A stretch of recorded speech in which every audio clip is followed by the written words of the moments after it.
The worst case scenario for the watch industry is not a complete collapse where nobody buys watches anymore. Watches aren't horse-drawn carts in a world of cars.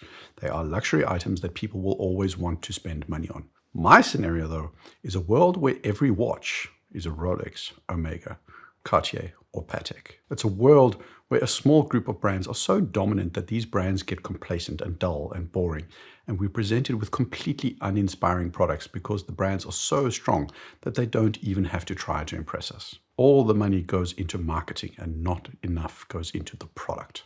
And this nightmare scenario isn't as unrealistic as you think. Rolex makes up 30% of all Swiss luxury watch sales. 5 brands make up more than half of the world's sales in luxury watches. Add Seiko, Casio, Swatch, and Longines maybe. That's probably 75–80% of the world's produced watches. That's not a lot of variety when you think about it. And I'm pretty sure you can't expect these brands that make up a vast share of volume, of sales, of mental headspace to do anything to change that. They're going to play defense because that's what you do when you're that dominant. Our only hope is independence and micro brands. They're the only ones that can save the industry from becoming dull. Let's dive in. There's no fully legal definition of what an independent is, so here's mine. Independents are, of course, legally independent from conglomerates. So any brand under Swatch, Richemont, LVMH, Citizen for that matter, are not independent. Independents are, for the most part, at a stage where they have not become mainstream also. Patek is independent in a legal sense, but they are very much mainstream. They are one of the brands that live rent-free in a lot of people's heads. Independents are often smaller, but don't have to be. Christopher Ward sells over 40,000 watches, which puts them far outside of the micro-brand space, but to me, they still act independently. Oris, Nomos, they are also big, but largely independent. Some of these might, almost be mainstream by now. Independents are likely not going to have the same long legacies as established brands, but they could have. Moser, I believe, are largely still independent in their mindset by my definition, despite not exactly being small or having, not been around for a long time, because they have. Breitling, on the other hand, they're not independent in the way I think of them. McKinsey consultants, you're going to be banging your heads because my definition isn't meaty enough, but I don't care. You once concluded that there was no market for cell phones, so what the hell do you actually know? The point is, hopefully you should all have a feel for what I mean and can survive and not be like super pedantic about the definition.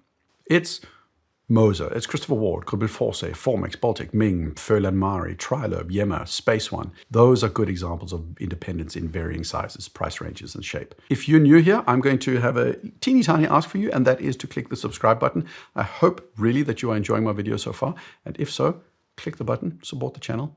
Love to have you in the comments as well if you have the time. Thanks a ton. So why don't I have a trust in the big boys invigorating and inspiring the world with great watches? First of all, 4 conglomerates, Swatch, Sowind, Richemont, Rolex, and Rolex is a conglomerate, including Tudor, LVMH. These conglomerates lock their brands into a segment of customer and price point. Because they're managing multiple brands, they see it as critical that the brands don't steal share from each other. Longines can't make a watch at a quality and a price point similar to Omega because that would be bad for Omega. Jaeger-LeCoultre can't build a dive watch that competes head-to-head with Panerai. Not that we would want them to, but that's Panerai's space. Swatch Group even has some brands that are explicitly limited to certain geographies, so they don't compete directly with other similarly priced Swatch brands. Tudor can never compete with Rolex because that's not what Tudor's role is. And this means that from a product innovation perspective, these brands are all to varying degrees boxed in, and that inherently is limiting. Their products can be good, but they will always stay in whatever lane they have been placed in. Now, not all big brands are listed, Rolex isn't, but the conglomerates that are, and many others, are far more exposed to the whims of the market. Public ownership has its strengths, especially in terms of raising capital, but they also have weaknesses. Publicly traded companies are much more cost-focused. They are more inclined to cut costs and to optimize to demonstrate a good number. Often that's good and can lead to efficiencies, but it also leads to cost cutting. Moving things to cheap production locations, cutting costs, using inferior parts, that's stuff you are more likely to see in these kinds of companies. Also, the willingness to think outside of the box is also less. When you're listed, number can never go down, and it drives all sorts of bad incentives. You also go for more safe customer segments. Importantly, you're more likely to go mainstream. You're more likely to want to build products that appeal to as many people as possible versus a little niche. You play it safe, you optimize for value, and your product becomes more generic, more middle of the road, more broadly appealing. That's Breitling, that's Rolex, that's Omega. Who do they serve? They serve slightly different price points, but it's the average, middle of the road, generic customer. Patek as well. It's for the conservative buyer who wants the safe choice. And Patek is, from a brand perspective, a safe choice. A lot of these big brands also have the problem that they don't really care about the consumer. There's two reasons for this.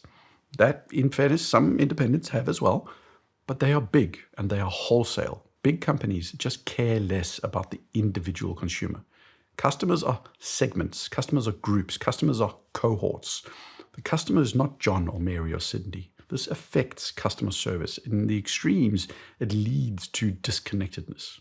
It becomes an arrogance, even where the customer's input and experience isn't really something that's truly listened to. It affects the way the company considers customers' needs. And when you add on top that Rolex, Omega, Seiko, first and foremost ship through wholesale, their customers are not consumers.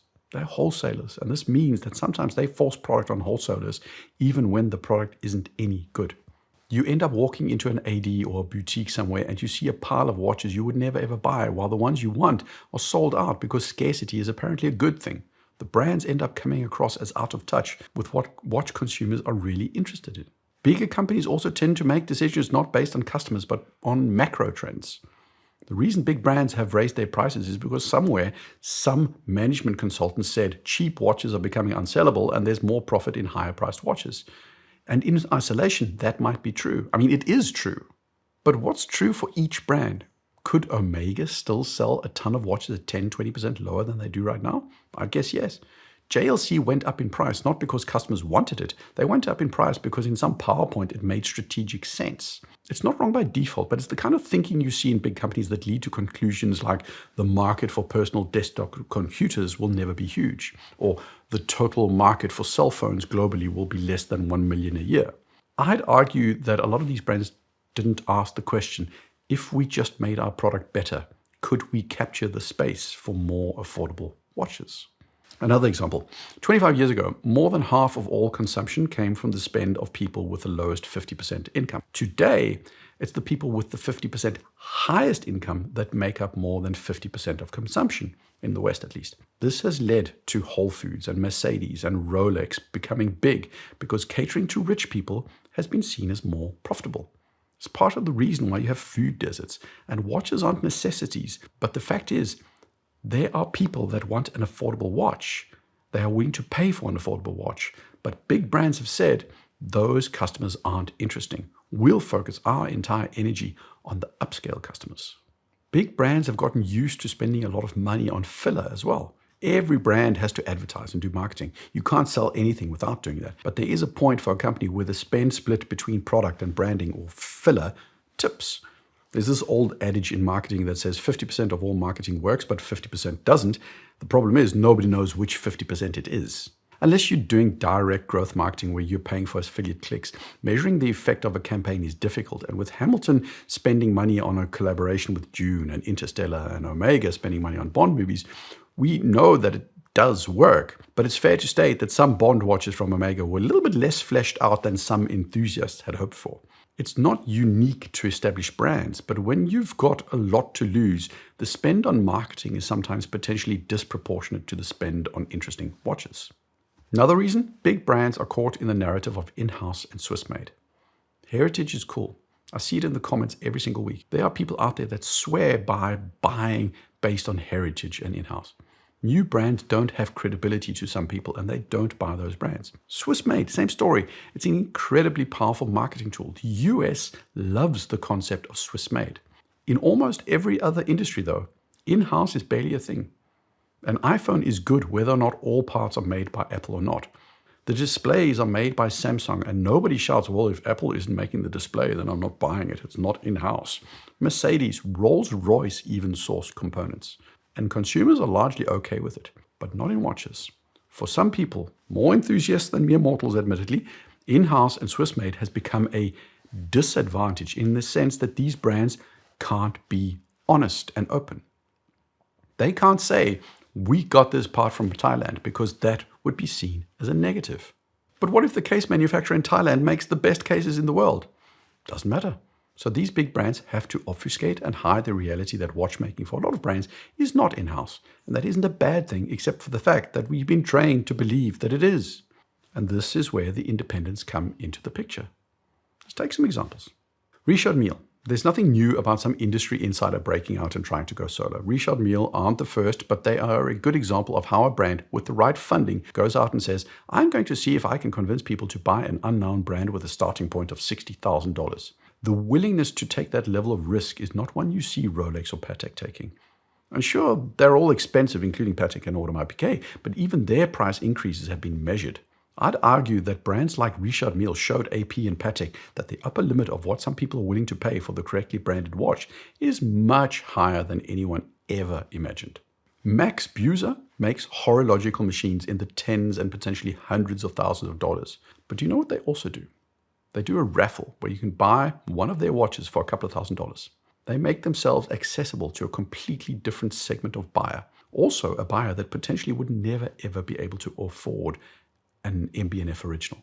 The closest you get to this in an established brand is Vacheron Constantin launching the 56, which is an $11,000, $12,000 starter watch. Rolex, Omega, none of these brands do anything like this. I mean, okay, Omega did with the Moon Swatch, but they didn't do it under the Omega umbrella. The point though is MB&F have not suffered from the fact that they've, to a limited degree, made their skills available at a lower price point. But Omega doesn't take that chance. Then there's Ming and Atelier Wen. I did a review of Atelier Wen, the Ancestra, a while ago. It's a great watch, and they are an interesting brand, just as are Ming. The thing that's special about these brands is that their watches range from a couple of $1,000s to, in the case of Ming, 5-digit dollar pricing. They've used everything from Sellita to custom in-house movements. And these brands aren't unique in that sense. Other brands do this as well, but it's not usually Hamilton or IWC because they stay in their lane in terms of price and features. And you'll get the odd expensive watch from IWC in full gold or platinum, but the core architecture and movement is the same or similar to one you'll find in a steel IWC. But independents will do both. Christopher Ward would also have been in that category where they throw in some high-end skills in some watches, so the Belcanto, the 12X. But that's not actually what I want to highlight with them. Christopher Ward is a brand that's very open about the fact that not everything they do is in-house. They source stuff, they collaborate with others, and where those others are okay with it, they highlight those collaborations. They don't try to say in-house when something isn't, and they don't see out-of-house as something to apologize for. And then we've got Tudor, who are not independent, and I think they're a stellar example of how a conglomerate thinks. Tudor has been transitioning to their new in-house Kinesi movements for a lot of years now. The Black Bay lineup is almost entirely in-house, and several models are even META certified. But they do have some watches that are still out-of-house calibers, and that's fine. Tudor is supposed to be value-focused, but the other day they released a moon phase Tudor 1926. It's not a particularly special watch. It's at best fine, but the thing that struck me was that they released it with a Sellita movement. It's a decent movement. No complaints about it at all. But why didn't they make a moon phase Kinesi movement? And why didn't they get it COSC certified, but only regulated it to near chronometer standards?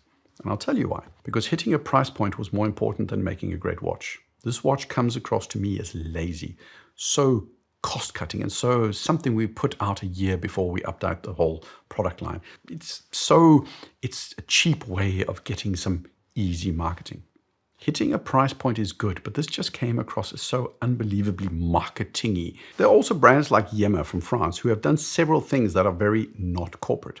First, they've just ditched the Swiss-made label because it's too expensive, especially since a huge part of their business is in the US. And second, they're going all in on making their self-made movements. That's in part because of necessity down to the options available to them, and also because they feel it's the more exciting thing to do. It has its risks. Not everybody is willing to buy an untested movement without the historical credibility of a Sellita or an Etta movement, but they've got watchmakers trained from the best schools in France, and their staff have experience from high-end Swiss brands. Again, this isn't unique to Yema, but it's fairly unique to independents. Trilobe started with a movement made in collaboration with a company in Chaux-de-Fonds, not far from Le Locle, and now they've got the 32 that has an in-house developed caliber. Where is the current Longines in-house caliber? It's all Etta. Maybe the movement in the Ultrachron is fully in-house. I don't know for sure. Probably isn't, but could be. I'll allow that there might be something, but 90% of what they sell is definitely ETA-based and not self-made in any meaningful way. If you don't know this brand, I'd forgive you. Space One is a relatively small, niche little brand from France. They make 3 watches right now: a tellurium, a jump hour, and a world timer. These watches are incredibly niche. The movements are conceptualized and modified, among others, by a guy called Theo Offray, who is an independent watchmaker from Paris. He's trained from a school in Morteau, close to Le Locle. The interesting thing that I learned about the school is that in year 1 of their training, students at the school are always given the task of building a tellurium, because it's an exceptional way of training their minds to understand the interaction of gears and wheels and all that kind of stuff. The tellurium watch case is designed by a guy called Olivier Gomiet, who is the lead creative designer at Stellantis. The whole point is, only a group of independents would take a chance in making a tellurium and a jump hour world timer as the core of their commercial collection. That's what an independent does. So a good independent doesn't have to aim for the mainstream. They can go niche. In part, this is out of necessity. You need some sort of commercial edge to convince people that would otherwise default to a known name brand. So you have to sharpen that edge by adding value compared to an established brand. You have to be more creative than an established brand. You have to be superior in some way to the established brand. These are brands that can't always do everything themselves, so they're honest about their collaborations and what their priorities are. These are consistently the types of brands that are pushing the envelope. They make mistakes too, but in my view, that's where the truly exciting stuff comes from. If you're watching this and you're just dying to type, dude, the big brands innovate too. I mean, chill, that's true. Pulse Escapement from Rolex, definitely noteworthy, significant. Grand Seiko, new ultra-accurate movement, absolutely brilliant. IWC does cool stuff with ceramics, and even Hamilton just released a khaki with a power reserve. There's nuance to all of this, but it doesn't, to me, take away from the fact that there's a lot of innovative power, broadly speaking, and most of that power is in the independents. It's the Moses, the MB&Fs, the Christopher Wards that people are clamoring for. People want exciting watches, not just dial updates, and this applies to regular consumers as well. I read this article by Ariel Adams the other day over at a blog to watch, and he boiled it down to basically regular consumers look to advice from people like us, which is really not a good idea, but that's apparently what happens. More and more enthusiasts and collectors are driving the buying behaviors of non-enthusiasts. So when we get excited about a particular brand, Trilobe for example, then that pushes more regular people to Trilobe or Nomos or Yema or Zelos. Independents aren't perfect. Not all independents do great things, but when they do, they are the ones that I think are ensuring that watches don't become stagnant and dull and forgettable.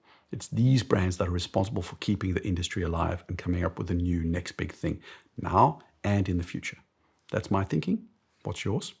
Share your thoughts in the comments. Like, subscribe. Cheers.